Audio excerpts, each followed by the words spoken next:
আসসালামু আলাইকুম। সবাইকে স্বাগতম জানাচ্ছি মারিয়া ফ্রাকিস কিচেনে। কেমন আছেন আপনারা সবাই? নিশ্চয়ই আল্লাহর রহমতে অনেক ভালো আছেন। আজকে আমি চাইনিজ স্টাইলে খুবই মজাদার একটি নুডলস রান্না করে দেখাবো। চলুন দেখে নেই। এখানে আমি মুরগির 3টি বুকের পিস নিয়েছি, একটি ক্যাপসিকাম নিয়েছি যেটা ভেতরের অংশগুলো ফেলে দিয়ে চিকন লম্বা করে কেটে নিচ্ছি বা জুলিয়ান কাট করে নিচ্ছি। দুটো গাজর পিল করে ঠিক এভাবে জুলিয়ান কাট করে কেটে নিচ্ছি বা লম্বা চিকন করে কেটে নিচ্ছি। দুটো গাজরই আমি সেম সাইজে কেটে নিলাম। এখন আমি 250 গ্রাম বরবটি গাজরের সমান করে কেটে নিচ্ছি। সবগুলো বরবটি কাটা হয়ে গেলে মুরগির বুকের পিসগুলো কিউব করে কেটে নিচ্ছি। এখানে আমি 3টি বুকের পিস নিয়েছি, হাড় ছাড়া। সবগুলো মাংসই আমি কিউব করে এক সমান করে কেটে নিলাম। চলে এলাম মূল রান্নাতে।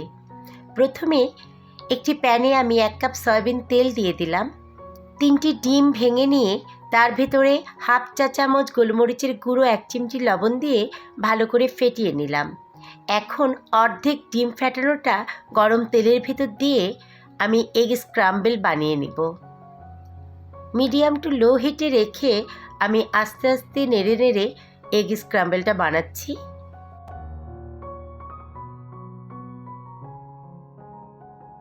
অর্ধেক স্ক্রাম্বলটা বানানো হয়ে গেলে আমি এটা উঠিয়ে নিয়ে বাকি যে ডিমটা ছিল সেটা দিয়ে দিলাম তেলের মধ্যে। একটু লক্ষ্য করলেই বুঝতে পারবেন আমি কিভাবে স্ক্রাম্বলটা বানাচ্ছি। বাকি তেলের ভেতরে 1 চা চামচ সয়াবিন তেল অ্যাড করে তার ভেতরে আমি চিকেন কিউবগুলো দিয়ে দিলাম। 2 চা চামচ সয়া সস দিলাম, 1 টেবিল চামচ গোলমরিচের গুঁড়ো দিলাম, একটি ম্যাগি চিকেন কিউব দিয়ে দিলাম, 1 চা চামচ আদা বাটা, 1 চা চামচ রসুন বাটা দিয়ে ভালো করে নেড়েচেড়ে মিশিয়ে নিচ্ছি। সামান্য একটু লবণ দিলাম স্বাদ অনুযায়ী ও একটি লেবুর টুকরো চিপে রসটা দিয়ে দিলাম। ভালো করে নেড়েচেড়ে ভেজে নিচ্ছি। একটি সসপ্যানে পানি গরম করে তার ভেতরে কেটে রাখা গাজর ও বরবটিগুলো দিয়ে দিলাম। এটা আমি 5 মিনিটের মতো জাস্ট একটু ভাপ দিয়ে নেব। সামান্য একটু ভিনেগার দিলাম কালারটা ঠিক রাখার জন্য। 5-6 মিনিট ভাপ দিয়ে নিয়ে এটা আমি ছেঁকে নিলাম।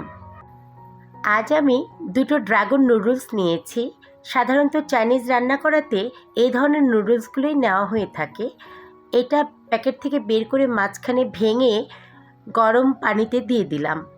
1 হাঁড়ি গরম পানি বসিয়েছিলাম, সেটাতে আমি সবগুলো নুডলস দিয়ে দিলাম। 1 চা চামচ সয়াবিন তেল দিলাম ও 1 টেবিল চামচ লবণ দিয়ে দিলাম। এখন এটা আমি 8 থেকে 10 মিনিটের জন্য সিদ্ধ করতে দেব। নুডলসটা অলমোস্ট সেদ্ধ হয়ে গেছে। এখন আমি চুলা থেকে নামিয়ে একটি স্ট্রেনারে করে ছেঁকে নিচ্ছি। খেয়াল রাখতে হবে নুডলস যেন কখনো ওভারকুক বা বেশি সেদ্ধ হয়ে না যায়, তাহলে একদম নরম হয়ে ভর্তা হয়ে যাবে।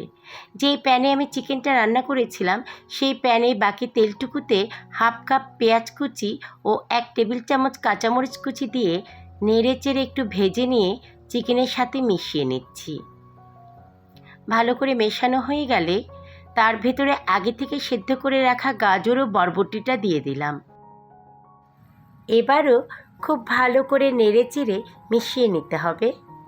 এখন 1 চা চামচ সয়া সস, হাফ চা চামচ গোলমরিচের গুঁড়ো ও 2 টেবিল চামচ টমেটো কেচাপ দিয়ে দিলাম।